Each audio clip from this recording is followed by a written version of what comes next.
Hey, it's Chronologically Gaming, the only channel that's perpetually retro because we're playing every video game in order of release. Join me as we showcase and give you your first experience with these games in November 1982.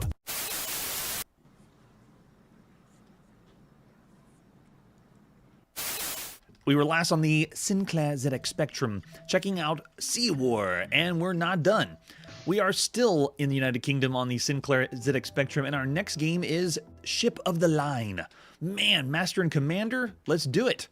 Here's the box for Ship of the Line, an adventurous naval strategy game for the 16K Spectrum. Sweet. So it is a cassette tape, yes. 16K is all you need. Command a 17th century sailing ship in this naval management adventure. A lot of times games market lots of genres. They just throw lots of things out. They throw out role-playing, adventure, high-res, adventurous, management, because they really don't know what the game exactly is at this point. Well, besides the box, let's see what else we have for Ship of the Line. Oh, there we go. We can have 16K or 48K. 16K or 48K. Whatever model you got. We have the 48K model of the Sinclair ZX Spectrum. We are high of the line here. Ship of the Line. There's the how to load the game on our cassette with an example of whether you got the 48K too. The artwork in front is ready to immerse us in the world of 17th century naval warfare with the example of the screenshot. If you open up the inside sleeve, it explains how to load the game. We are an officer in the Royal Navy in the 17th century, commanding the Ship of the Line in the Mediterranean. The object of the game is battle with other ships in order to win the favor of your superiors. However, you have to ensure you have adequate supplies of food, water, and ammunition, and you have enough crew to man the ship. Otherwise, you may be forced to surrender midship and set upon a hungry crew. No mutinies here. That's right, it's another management-style game and has a little bit of strategy involved as well. All this text, this wall of text, explains how to play Ship of the Line. You will essentially be making decisions and sending commands to the computer of what you need to do. Very simplistic, though. Don't think of anything major or big, something like from SSI. This one's a little bit easier to play than that. And you can also save the game if you want to in the middle of a battle, which is a cool feature. It gives you a chance to stop and continue the game later on, which is a plus. We're not going to read everything in its entirety. We're going to give you your first experience if you were to play this right now. This is Ship of the Line by Richard Shepard, released at sometime in November 1982. This is our 140th game for the Sinclair ZX Spectrum. Way to go, Specky. And this is the third game we've seen by Richard Shepard. He's done Super Spy and Transylvanian Tower. I recommend Transylvanian Tower. It was pretty cool. I think this is exactly what we read before. Yeah, they destroy enemy ships. If you do well, you'll be considered for a promotion. The main commands are engage, run, fire, board, or port. So that's what you'll be typing in. You can only use the command port if there are no enemy ships in sight. You have to engage the enemy before proceeding with your attack. You hold the rank of midshipman in the Navy. It's 1805 right now. We're in command of a cutter. With a crew of 50, you have food and water for 29 days and 10 tons of ammunition. Got it. The lookout reports no ships in sight. What are your orders, midshipman? So this is how the game is played out. You are just sending the commands of what you want to do. We have no ships. We can't engage. We can't run. We can't fire. We can't board. I guess we could go port, right? Go to port. You've decided to return to port. An attack of yellow fever breaks out, and you lose 6 men. And this is how the game plays. It's just throwing random elements at you.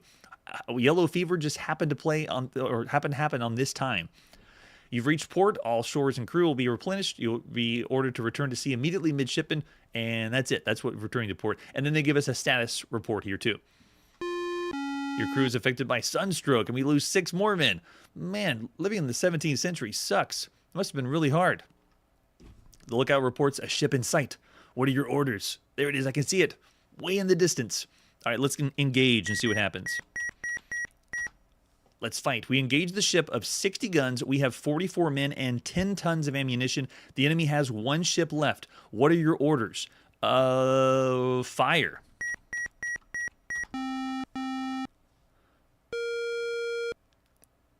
They give us some kind of graphics, which is interesting. We've played games like this, management games, that have no graphics, and you're only doing, it's all text, basically. So we are getting text, but the fact that they're giving us some kind of picture is pretty nice. So presentation is all right. You have 44 men, 9.2 tons of ammunition. Enemy has 1 ship left. Fire! But you can see how the battles wage. It is just rolling some dice to see if you make it or not, depending on the decisions you've made. Up to this point, we're right in the beginning, so anything can happen at this point. Oh, that's a good point, Brad. We did see another one with Taipan, too. Yeah, so here we go. Let's do fire again. Keep going. We have enough tons of ammunition, so let's use it.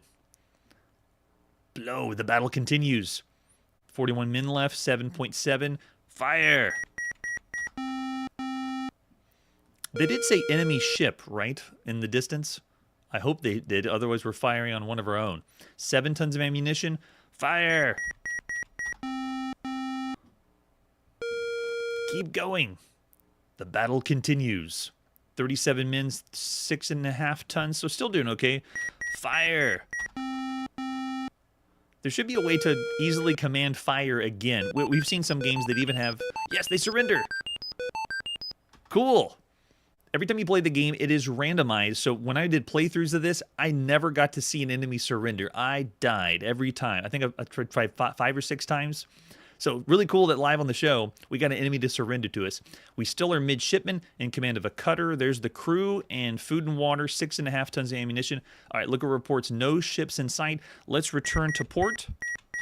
That way we can refill, but while we return to port, our crew was affected by sunstroke and we lose 4 men.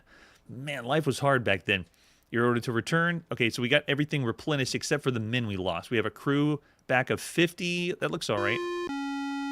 In a practice shoot, you lose 1 ton of ammunition. What? So who's practice shooting? They're just throwing the random elements out at us. I kind of enjoy these games. Whenever we play them on the show and we see these games, the management games, I like this randomness and the fun part of these games.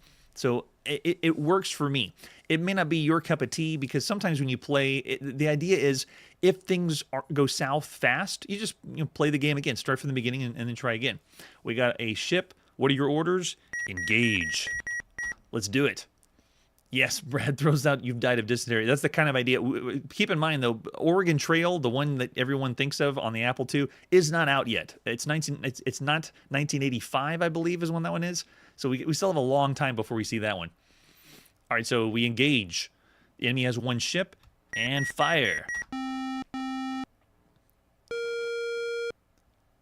So this is how the game's played out. You really only have a few commands. You have engage, fire, run. You can even board ships, and you can return to port. There's not a lot of commands for the game. So we've played other games that are management simulations or games where you have to make lots of decisions. And as usual, you don't know if the decision is a right one or a wrong one until you play the game enough to know for sure. Oh, I know, right? Yeah. Yeah, Oregon Trail is not available. There is a version that we played already on elementary software that MEC put out, and it was just called Oregon. But that's it. That's all that you could play right now. There is no Oregon Trail at this point. And we have played a game that was close to Oregon Trail. All right, so there you go. A little taste of what Ship of the Line was like, or what it would have been like to play. I would say this game is fairly average for all the games up to this point. Presentation's on par. The other games we've seen by Richard Shepard, it's very well programmed. We gave him 3.5 stars for the other games before. This one, I'm thinking just pretty much average for everything you could play on all home computers all over the world. Over on the side, I see 3 stars from one person. Oh, that's true. Yeah, Oregon Trail was available in 1971 on the teletype. So yeah, there was a game called Oregon and Oregon Trail, but for computers, it's not available right now to play. All we had was Oregon that we saw part of an elementary package on the Apple II. It's not the Oregon Trail you were thinking of. Yeah, 3 stars. And of course, this will be ported later to the Commodore 64 because by law, everything has to be on the Commodore 64. All right, after Ship of the Line, what's our next game release? We're next going to the Commodore VIC-20. Let's play some Sidewinder. Sidewinder. And William Shatner's there to sell us the Commodore VIC-20. I hope he always... hope we keep seeing his commercial. Here's the box for Sidewinder. Nice artwork. Helicopter shooting. We have some great fun playing helicopter games here on Chronologically Gaming. This one's only available on the Commodore VIC-20. It is our 320th game for the VIC-20. And this is by Tronix. This is the 4th game we've seen by Tronix Publishing. They did Space Freaks, Kid Grid, and Swarm up to this point. You flip it over the back, and we got lore. Grab your gloves, survival pack, and headgear. There's no time to lose. Earth's last existing radar tower is under attack. Without it, your Sidewinder commandos are helpless against the invasion. So cool. Survive, you'll need all the help on Earth. Yes, we will. Here's the other artwork we have for Sidewinder. Besides the box, we also have screenshots, and that's it. That's all we got. No manual, so we're going in blind. Let's pop it and play Sidewinder. This is by Jimmy Huey and Dragonfly, released at sometime in November 1982. This is the 6th game that we've seen by Jimmy Huey. He was originally making games under Interesting Software, and now it's changed to Dragonfly. He's done games like Nightcrawler, Quackers, and Scorpion. And so I'm excited to see what this one's going to be like. So it looks like we have fast scrolling from the beginning. We can select what level we want, and then it says attack mission is what we're going to be playing. And, oh, this is awesome. It's like Defender. We got a radar in the top right, too. All right, so I want to see if the joystick works. Can I just push the button and go? Oh, I can. Right into it. Nice. All right, Chopper is... We are moving, and we are playing Defender. I can move left and right with my joystick on the VIC-20. As I move left and right, looks like I got... Yeah. Oh, much better firepower. This is so fast, too. Bear in mind, this is not on an unexpanded VIC-20. I believe you need 8K to run this game. We're getting shrapnel all over the place. Take a look at the radar. The radar is actually keeping track of my bullets, too. You can see the little bullets in the top. But the whole point of the game is you're not defending people like you do in the game Defender. This one, you're defending the radar towers and trying to make sure that they don't get destroyed. Uh-oh. Coming down. We got, a crazy enemy that's materializing to get us. Look at this. It comes in really fast. Let's see if we can get some more. Whoa, yeah, that little bug that's flying around, that is so fast. Whoa, this game is fast-paced.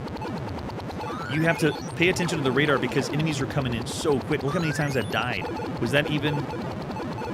Okay, I thought we were going to get an extra life. We get an extra life at 3,000. But wow, yeah, now we have these different enemy types and a crazy flashing screen. So yeah, it is a lot of stuff flying at you for this one.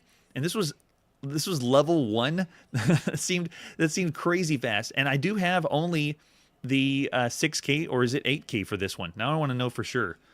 Maybe I put in too much memory and that's why it's going so quick. But yeah, this was pretty fun. So this one is the 23rd game we played that is featuring, or you're flying a helicopter. And so it's obviously Defender that we're playing here. It's the 40th game that's a variant of Defender that we've seen on all systems. 4 of those games have been in the arcade that play like Defender. On consoles, 6 games play like Defender on consoles. On home computers, this is the 30th Defender clone so far on Chronologically Gaming, and the 7th on the Commodore VIC-20. 7 games already play very close to Defender. Some of the really good ones right now that you could play would be Lunar Leaper.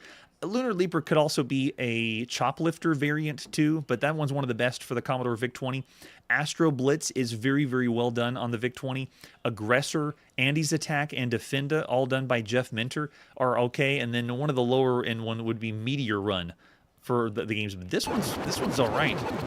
Now I just want to be able to get stuck in, pay attention to my radar, and blow everything up. There's one of the radio towers. You can see it's spinning around, the blue at the bottom.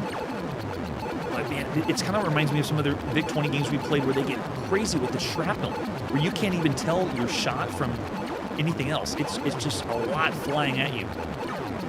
Let's see, we can go all the way down. Unlike other Defender games, I don't feel like I have any inertia when I move.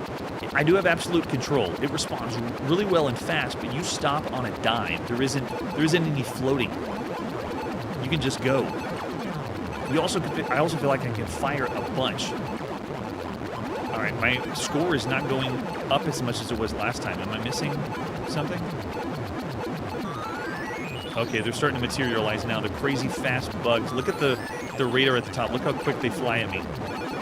They're right behind me. Get them quick.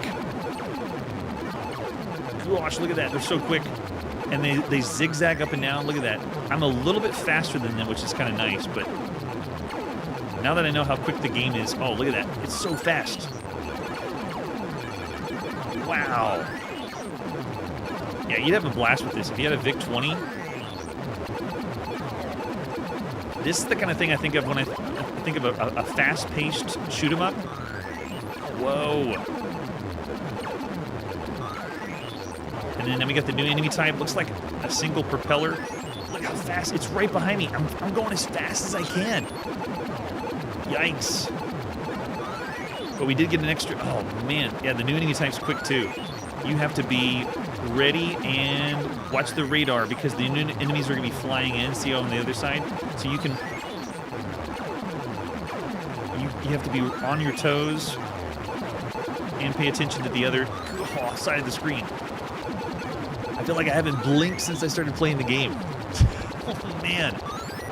And I can't believe it's only level 1. Or maybe they're talking about the actual stages of enemies, not the difficulty. Wow. Oh, does that mean I failed because all the radar was destroyed? They have those green meteors that were flying from the sky, and I bet that destroyed it all.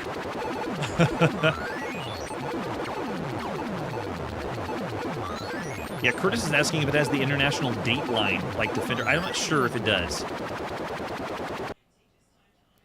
Wow. Fun, though.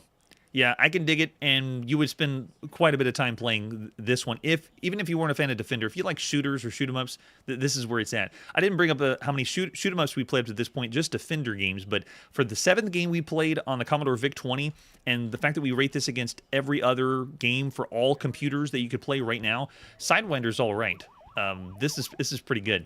I'd say I wouldn't call this for Defender games or for games that you could play around the excellent range for all video games, because it does have the flaw of sometimes it is too fast and there is too much happening on screen. Plus, whenever you're controlling the ship, the enemy types and balance may be a little bit off, but I'd still say you're having a good time. Curtis has already thrown out 4 stars for all the games you could play on all home computers. Brad's saying 3.5. Yeah, right. Yeah, and you can see it is using a little bit of a tile-based programming because the enemies are, like you can see, the B enemy was moving around really quick. But I see a 3-star, 3.5s. Yeah, mostly 3.5s. I'm actually going to say above average. I wouldn't say 4. If you want to see some really good Defender-like games, check out a few of the other ones we played on other home computers. But for the VIC-20, this is good. I would say if you only had the VIC-20 right now, this might be a 4 or 4.5-star game. But this is going against every other home computer that's out there right now. Dryerland 17 thrown out's 4. Yeah, Ariel's saying not 4. I wouldn't say 4 either. 3.5 for me for Sidewinder. All right, after that, let's see what our next game is. We're next going to play on the Apple II. It is still going after being released in 1977. This is Singles Night at Molly's. Singles Night, don't get too excited. All it means is we're going to play some solitaire. I don't have an official box for this one. All we could find was the advertisement flyer. And I don't know why it looks like a casino, because you're playing all by yourself. No one else can play the game. It's a solitaire game. This is our 422nd game we've seen on the Apple II so far on Chronologically Gaming. And this one actually is playing solitaire differently than any other solitaire game we played. Yes, solitaire could be so fascinating. This is by Soft Images, or the publisher. The second game we've seen by them, the other one was Pandemonium. And that's all we got with a screenshot too. Not too much here. Let's pop it and play Singles Night at Molly's. This is by Norman J. Wozni Jr., published by Soft Images at sometime in November 1982. Was it the beginning of November? Was it the end? I don't know. Now, if everyone can humor me, this disc that I did pop in includes 2 games. It's a compilation, so I have not played the old Gin Parlor game. I'm going to play that because we want to play and cover every single game, but that game was released in 1981, I believe, or sometime in 1981. Let's check out the old Gin Parlor. We won't play that much of it, but just so we can cover every game, we might as well just see what it's like. The old Gin Parlor. When I looked up information for this one, I can't even find an advertisement if this one even existed. I know it did exist, but that's about all we have. This is Micro Magic Associates, and it distributed by Dynacomp. We're basically just going to play Jin. Yeah, look at that. They do a shuffle. Oh, nice animation for the shuffle. Cool. So what is our play? You pick your card and you play a little bit of Jin. Okay, so that's what it looks like. I'm not really going to play Jin. I just wanted to pop in and see what it would be like just for fun because we want to play and see every single game that's available. All right, so now let's play for real. This is Singles Night at Molly's. Ready? And now we'll play some Singles Night. This one's by Norman J. Wozni Jr., the second game we've seen here on the show. He did games for the TRS-80 first, Backgammon, Blackjack Master, Mind Thrust. And on the Commodore PET, he did Royal Flush. On the Apple II, he did Blackjack Strategy. So this, we've seen Pandemonium that he did, but he did other games that we haven't seen on the show. All right, so here we go. Singles Night. What do we want to play? We want to play some solitaire. You can pick between two different games, Royal Flush or Sly Fox. Both of these solitaire games I've never heard of. The Royal Flush game, though, was the one that he already put out on the Commodore PET. So if we had played that one on the Commodore PET, then this would be the exact same game.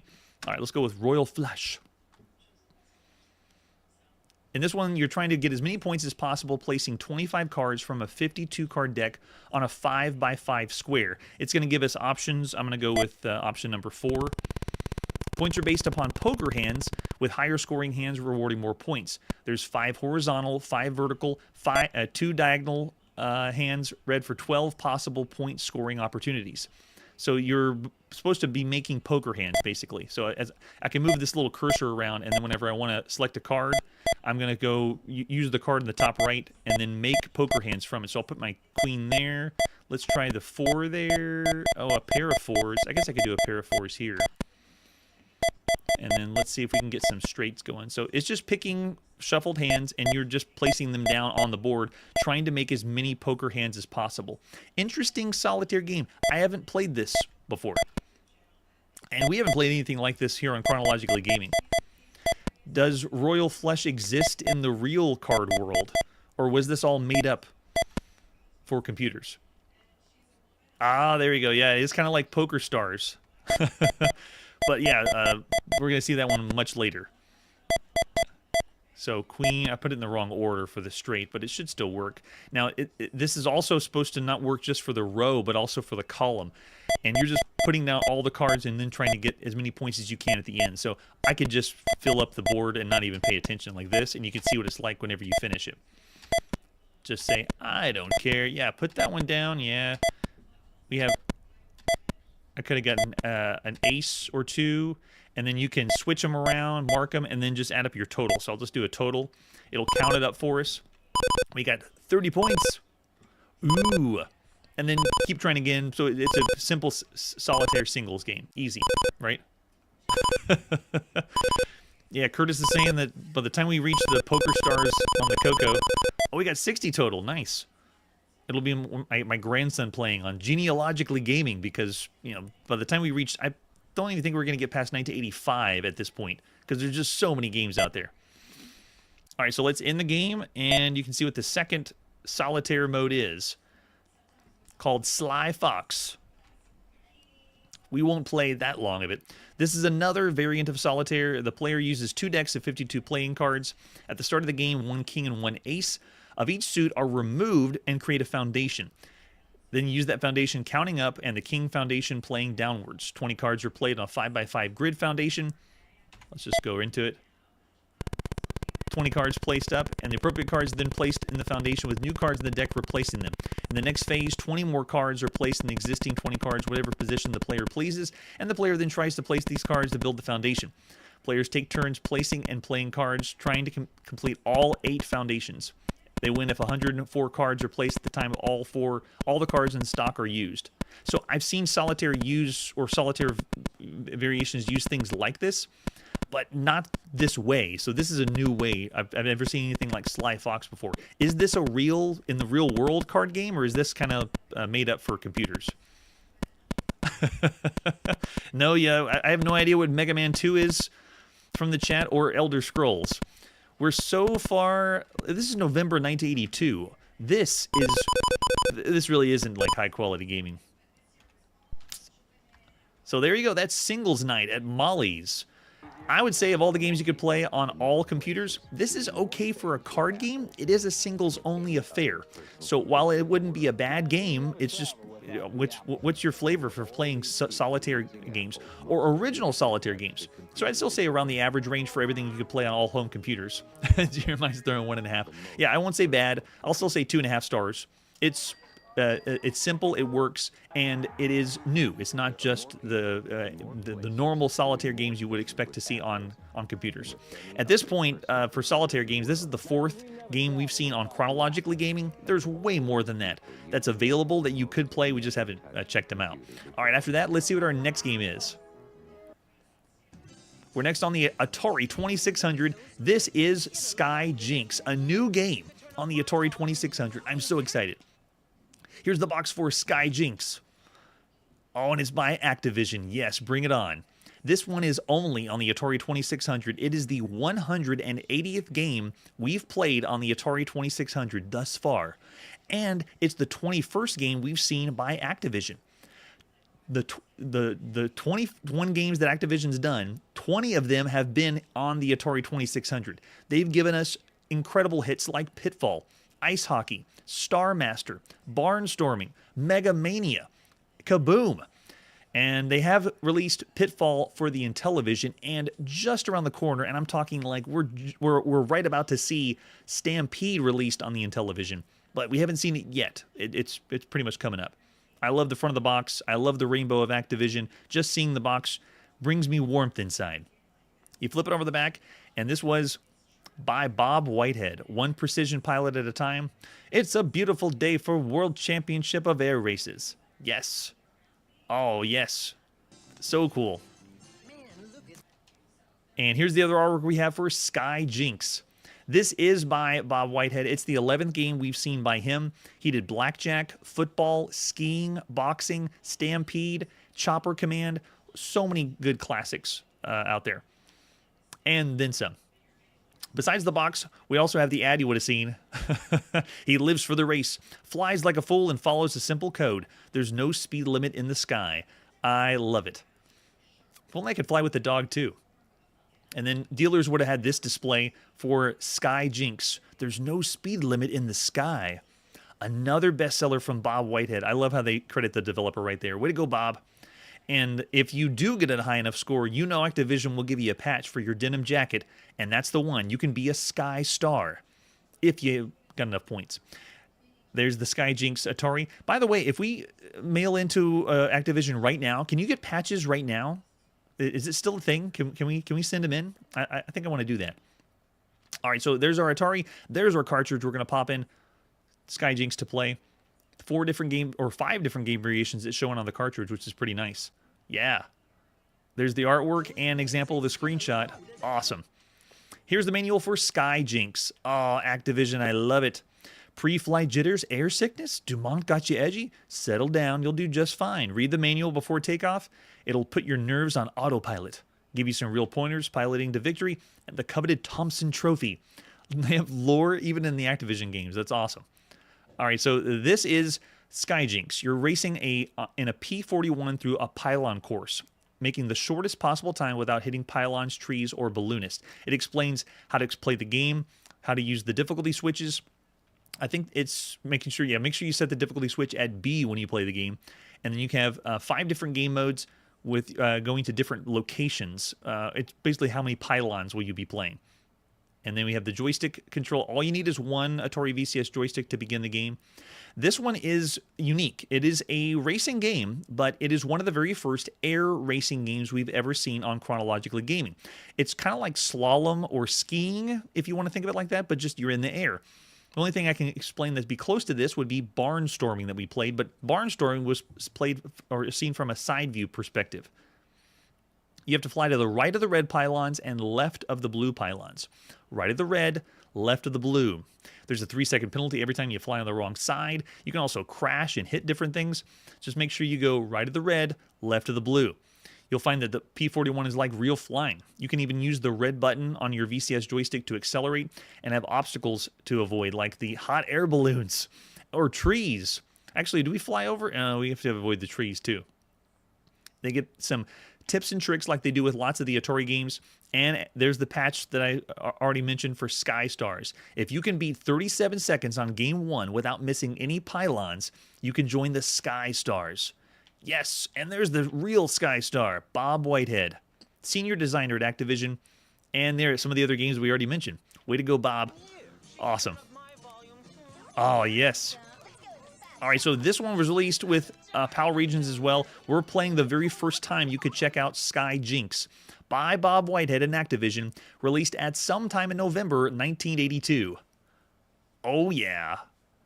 Okay, so if we select the different game modes, you can see it's changing the landscape up. I'm just hitting the game select switch right here. I have a difficulty set for option B, and that's how we're going to begin the game. And when you hit reset, we go. Right of the red, left of the blue. Ooh, look at the awesome shadow work. It's like 3D. Now, if I hold down the red button, I just go... Ooh, speed it up. Your plane actually lifts. Look at the shadow change whenever I hold down the red button. So cool. And the way that this controls using the joystick, it feels like a pilot. It reminds me of when we play other flying games using the Atari VCS joystick. Oh, hit the balloon. You're just trying to make it on game mode 1. No, we didn't make it to be Sky Star. You have to hold down the red button if you want to be a Sky Star. And there you go. Land it right there above my shoulder. 44 seconds. Yikes. And I think we can go again if we reset, right? Yeah, there we go. All right, let's crank it. Go, go, go, go. Just... No, but you can't hit any pylons either. That's right. You get a penalty for that. But the way that they designed the animation of the plane and how it changes based on the shadow lifting or lowering based on if you're using the red button or not, this just looks really, really nice. What a and such a relaxing game.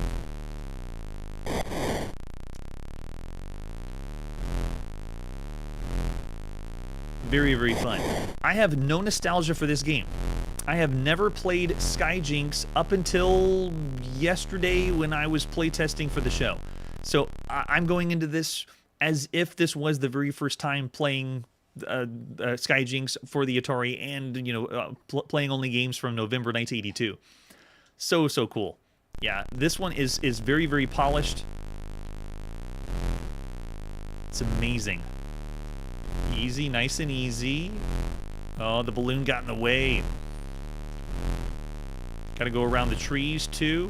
I also enjoy the little things they put in this to refine it, like the clouds and the cloud shadows. Oh, it just feels good to control the plane. Honestly, in a way, it kind of reminds me of when we played Zaxxon in the arcade the first time. Zaxxon reminded me of controlling a remote control a plane or spaceship, and in thinking of it like if it was in your own personal little a shoebox or something, and you were flying around this remote control plane. This is what this feels like too. It feels like I'm playing that with Sky Jinks. So the control is spot on and feels great, and it's obviously very simple. All we're doing is flying a plane. Right of the red, left of the blue. Oh. No way. Someone in the chat said they played this a lot more than River Raid. And great point. We have not seen River Raid yet. There's no such thing as River Raid.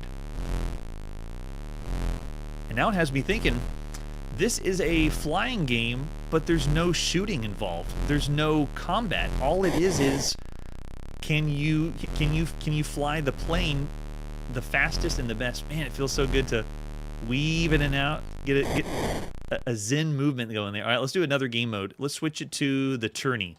Game mode 5. Right of the red, left of the blue. Yeah. Very fun. Feels so good.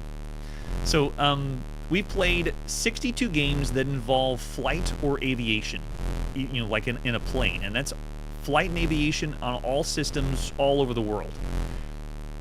Most of those games, of the 62 flight and aviation games, involved shooting something, or they involved some kind of simulation, like a flight simulator. There is only a handful of games that are not flight simulators or not shooting or bombing things, but they involve flying a plane or some kind of aviation. And that's been Street Racer or Speedway 2, that was on the Apple II, but that was using one of the variations where they just said you were flying a plane, but it played like skiing and car racing, all the other ones. Larry Kaplan did that one for the Atari 2600. We also played Night Flight, which wasn't a much flying game at all. You were piloting a plane, but you were playing the game as if it was you were playing kicks, basically. And we also played Barnstorming, also by Activision, and then another one in the arcades was Fast Freddy or Flyboy, which was you hang gliding. But that's it. Everything else that we had involving flying or aviation, that's not even associated with spaceships, like sci-fi and space flights. I'm not even talking about that. I'm just talking about you're flying an airplane. We've played 62 games like that. That's all that we've played besides this one, Sky Jinks, that's not involving shooting or bombing. Pretty cool. And it's kind of like things to come, because we will be seeing River Raid. This reminds me of River Raid, even though we haven't seen it yet. So River Raid will involve shooting, but there you go. Sky Jinks is refreshingly fun. It's so weird that I wasn't shooting anything, but I was still enjoying myself, having fun playing the game. So this one's an interesting title. It's well done. It's very simple, but it's executed so well that I actually had a great time playing this one. So what would you say for Sky Jinks? Of all the games you could play on everything and on all home consoles right now, looking over in the chat, Dryer Lynch throwing out a basically average 3 stars. Jeremiah, we got 3.5. Mostly, yeah, some people would want more of it because it's just flying through pylons. You can see there's 4 stars. Barclay's throwing out above average. Yeah, we got Brad throwing out 4, 3.5. Oh, yeah, if you think it's excellent. Yeah, I would say this one, it's really tight between, if I'm going to compare it to like to Barnstorming or something like that, I'm going to go above average. I don't know if I can go 4 stars for everything you could play on all home consoles right now. It's pretty good, but I'm going to say 3.5 stars. Between this and Barnstorming, it's kind of close for me of which one I would say is a better game too. But for everything else you can play on all home consoles, we're going 3.5 for Sky Jinks. It's above average, and it's a very good game. All right, that's where we got to put our video game playing on pause. You've made it all the way to the end of the episode. Thanks so much for being here for the live show, or if you're here later, for leaving comments down below. Next time on Chronologically Gaming, we will be blowing up more things to smithereens on the Odyssey 2. And I thought we had seen the strangest games for the Atari 2600, but the next time we will take a peek at the weirdest one so far. That's it for today, and like I always say, why can't Activision stay like this forever? Hey everybody, thanks for checking out the channel and joining me on my quest to play every single video game in order of release. We'll be streaming live every weekday at 9 p.m. Central, so join us and let us know if we missed any games along the way. This video would not be possible without Launchbox, RetroArch, and MAME. Tell all your friends there's some crazy guy named Chronologically Gaming trying to play every single video game. We have links down below that'll send you to places like our Discord and Patreon, and one that says all the video games we've ever played. If you go there, it's a list of everything, and you can click right to the game you want to see. Chronologically Gaming is the name to look for. We are perpetually retro, and we will catch you next time.